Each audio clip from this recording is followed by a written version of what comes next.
Lindsay's here for an experiment hooked on science. I'm a little nervous. You said we're making a baking soda bomb.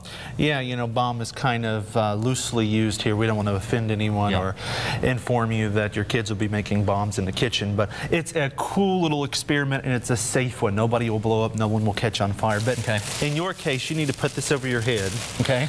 You got a newscast to finish here, and I don't want you to get too wet here. Okay. There we go. Now, once we discover where your microphone is, you may not be able to move your hands for a while. Okay. I'll rip a little hole. I know the microphone person's probably like, oh, this is crazy. I don't know if I really signed up for this. There we go. Okay. Okay. Trent? No, just kidding.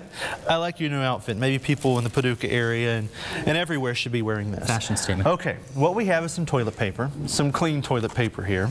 I'm going to take some baking soda. What do we use baking soda for? Just so you know, I look completely ridiculous. But you look cool. You look cool. You use baking soda almost, I mean, every time you bake. Yeah, and there's all kinds of things. You can use it to wash your hair in. You can use it to wash your face. You can use it to brush your teeth with to make things smell better. What we're going to do is use it as an ingredient to create our experiment. We're going to pour some on the toilet paper.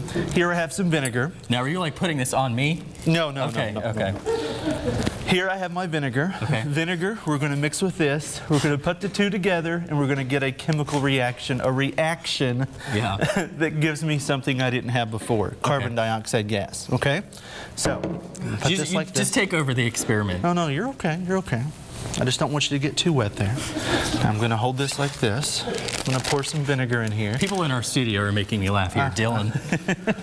That's okay. It is kind of funny. We're going to take our vinegar and we're going to pour it inside of our bag here. Okay. Now, kids, remember, never do science experiments by yourself. Make sure mom and dad are around. Make sure that you follow the appropriate safety precautions like wearing goggles and stuff like that. We're going to drop this in here. Now, as soon as I drop this in here, Robert, we're going to get a chemical reaction. No, you should be okay. Okay? You have some glasses on. I do.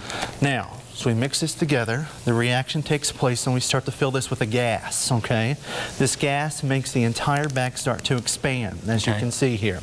Now, and I should expand enough to explode. Okay.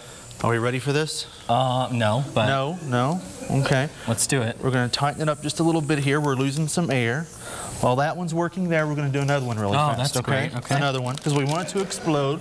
That's the purpose here. We're going to pour a bunch of vinegar in here. I am connected to cords, and I cannot use my hands, so I feel like I am trapped. I want to make sure that you enjoy the experiment to its fullest, so you're really... Yes. We're going to drop this in here like this. Okay.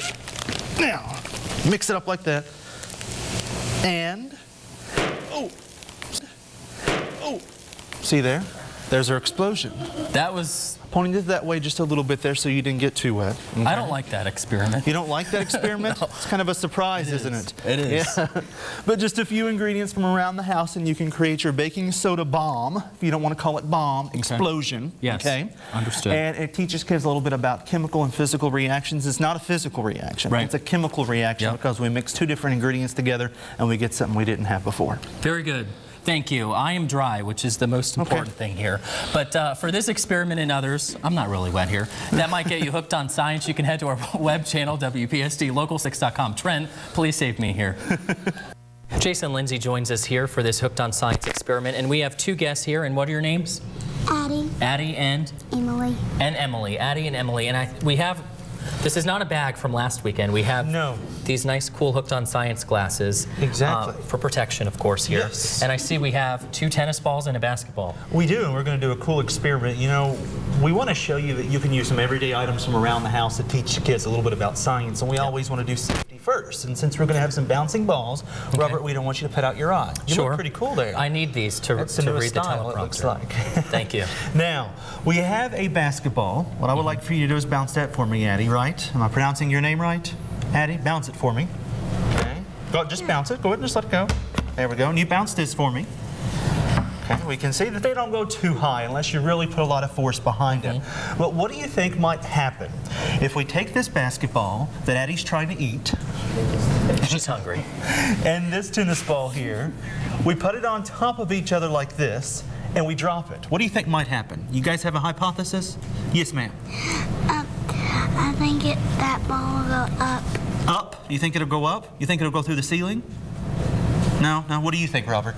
I don't know if it'll go through the ceiling either. I don't know if we're that strong, but I do think that the tennis ball will probably skyrocket. A lot higher than if we do this, right? Correct. Let's try the experiment. Okay, 3, 2. And you're exactly right. Take a look at that. It shoots right to the ceiling. Let's do it one more time. Take a look at this. Are you ready, girls? Look at the ball. 3, 2. Camera folks, you might have to catch this. And there it goes right there. Now, we're not putting a lot of force behind it, but we could make it hit the ceiling. We can try it one more time here. One more time? Okay, go ahead and throw it. Okay, Robert, how about you try it for us? Okay, here we go. Ready? And now remember, we have some fancy equipment in here. So Don't just get like, too wild with it. Okay, ready? Okay, 3, 2. That's why you have need goggles thank on. you. That's why, yes. These experiments, for some reason, when I'm involved, really do not. Do they want? We can try it one more time. You just almost conked me in the head. There you go. Do you? Maybe, we have 30 seconds. Okay, here. We you can try. try it Okay, here. go ahead. 3, 2, and. There you go. Wow, pretty cool. That one was better. That was better. Very How about good. you try it one more time, Robert? Okay. And then. Should I Okay, hide here we really go. Ready? fast? Where Here we can I go. get the That's experiments not for bad. this? Well, it landed on our computer here. Well, we do have these experiments located on our web channel. That's WPSTlocal6.com. Of course, the Hooked on Science tab also on our web channel. John? Now, weather on the 6s. All right, thanks everybody. Cool experiment right there.